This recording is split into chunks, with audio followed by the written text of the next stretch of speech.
আপনারা যেরকম মিছিল মিটিং করছেন, ঠিক আছে, আপনাদের দাবি দেওয়া সেটা আপনাদের জায়গা থেকে আপনারা থাকতেই পারে। আমরা নিজেরা সেনাবাহিনীর লোক হিসেবে আমরা বা আপনিও একজন দেশের নাগরিক হিসেবে আপনি রাষ্ট্রের ক্ষতি করতে চাইতে পারেন না। এই রাষ্ট্রের ক্ষতিটা কার হচ্ছে?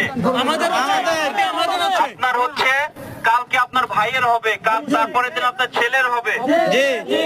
এই যে বিভিন্ন জায়গাতে পোড়ানো চলতেছে, গাড়ি ঘোড়া পড়ছে, অফিস আদালত করছে, এটার ভুক্তভোগীটা কারা হচ্ছে?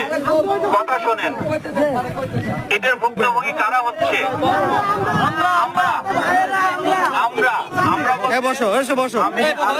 লোক হিসেবে না, আপনি বেসামরিক লোক হিসেবে না, এটা দেশের সাধারণ নাগরিক হিসেবে ভুক্তভোগী হচ্ছে। তাহলে এটা করা ঠিক হচ্ছে না আপনাদের।